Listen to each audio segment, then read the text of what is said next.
زوج اقبال صاحبہ دبئی سے پوچھتی ہیں، کیا بخاری شریف سے یہ ثابت ہے کہ اونٹ کے دودھ اور پیشاب پینے سے کسی بیماری سے شفا ہوگی؟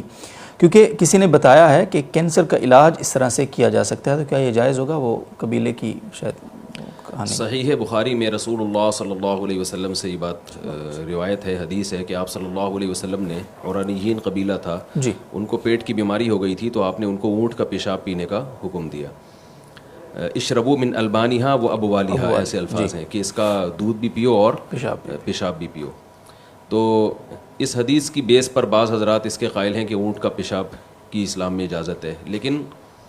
اگر ہم دلائل میں غور کرتے ہیں تو ہم یہ دیکھتے ہیں کہ صحابہ کرام نے کبھی بھی ہمیں نہیں ملتا کہ اونٹ کا پیشاب کو حلال سمجھا ہو یا پاک سمجھا ہو یا وہ پیتے رہے ہوں،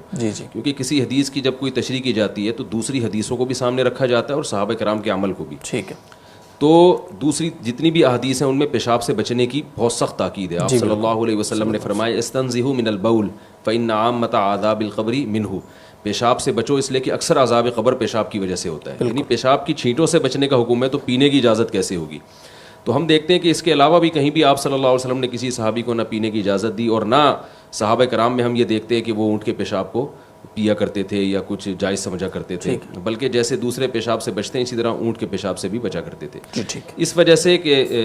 خاص طور پر علماء حنفیہ کے نزدیک جو اس حدیث کی صحیح تشریح ہے امام حنیفہ کے نزدیک، وہ یہ ہے کہ یہ قبیلہ عرانیین کے ساتھ خاص ہے۔ آپ صلی اللہ علیہ وسلم کو بذریعہ وحی علم ہو گیا تھا کہ ان لوگوں کی بیماری جو ہے اس کی شفا صرف اونٹ کے پیشاب میں ہی ہے۔ صحیح۔ تو اس بیس پر ہم بھی یہ فتویٰ دیتے ہیں کہ اگر میڈیکل سائنس سے یہ پتہ چل جائے کہ اس آدمی کی بیماری کا علاج اونٹ کے پیشاب کے علاوہ کسی بھی چیز میں نہیں ہے، کوئی مستند ڈاکٹر یہ کہہ دے، تو اس شخص کے لیے پھر ضرورت کے وقت اونٹ کا پیشاب اس کے لیے حلال ہوگا بطور علاج کے۔ لیکن عام طور پر وہ جیسے خبائث حرام ہے، قرآن نے کہا ہے کہ جتنی بھی ناپاک چیزیں خبائث ہیں وہ سب حرام ہیں، تو اونٹ کا پیشاب بھی اسی طرح ناجائز اور حرام ہی ہے۔ جی ٹھیک ہے، بہت بہت شکریہ۔ حبیبہ صابر صاحبہ ابن آباد سے پوچھتی ہیں، کیا قنوت نازلہ حدیث سے ثابت ہے؟ اگر ثابت ہے تو کہاں سے لے کر کہاں تک ثابت ہے؟ کیونکہ عام کتابوں میں جو قنوت نازلہ کی دعا ہے اس کے آخر میں تو کفار کے لیے بہت شدید ترین بد دعائیں ہیں۔ جی دیکھیں، جو عام طور پر کتابوں میں قنوت نازلہ لکھی ہوتی ہے وہی روایات سے ثابت ہے اور احادیث سے ثابت ہے۔ اللہم اہدنا فیمن ہدیت سے وہ شروع ہوتی ہے، اور پھر آپ نے رعل زکوان قبیلے کا نام لے کے ان کے خلاف بد دعا کی ہے۔ تو آپ صلی اللہ علیہ وسلم نے ایک مہینہ ان کفار، خاص مخصوص کافروں کے بارے میں جنہوں نے بہت زیادہ ستایا تھا اور آپ صلی اللہ علیہ وسلم کو دھوکہ دے کے صحابہ کرام کو قتل کر دیا تھا بڑی تعداد میں، تو ایک مہینہ ان کا نام لے کے آپ نے بد دعا کی ہے فجر کی نماز میں۔ اس کو قنوت نازلہ کہتے ہیں۔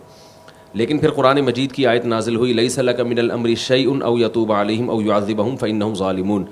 کہ چونکہ ان میں قبیلوں میں بہت سے لوگ ایسے تھے جنہوں نے اللہ کے علم میں تھا کہ یہ مستقبل میں مسلمان ہو جائیں گے، فیوچر میں یہ اسلام قبول کر لیں گے، تو اس لیے اللہ نے نبی صلی اللہ علیہ وسلم کو حکم دیا کہ آپ ان کے خلاف بد دعا نہ کریں، کیونکہ ان میں عین ممکن ہے کہ اللہ کی بہت سو کی توبہ کی توفیق بھی دے اور پھر اللہ خود بھی انتقام لے سکتا ہے ان سے۔ تو پھر نبی صلی اللہ علیہ وسلم نے ایک مہینہ وہ بد دعا کے بعد بد دعا بند کر دی، اور وہ ہر کافر کی نہیں تھی، وہ مخصوص قسم کے قبائل تھے۔ تو اسی وجہ سے آج بھی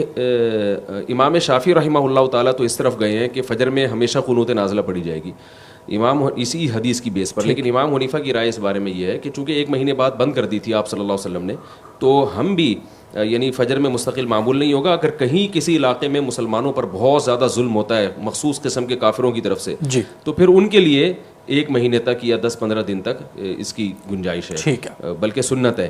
کہ فجر کی نماز میں خاص وہ ظالم جو بہت زیادہ مسلمانوں پر کہیں بھی ظلم کر رہے ہیں تو ان کے خلاف بد دعا کر سکتے ہیں۔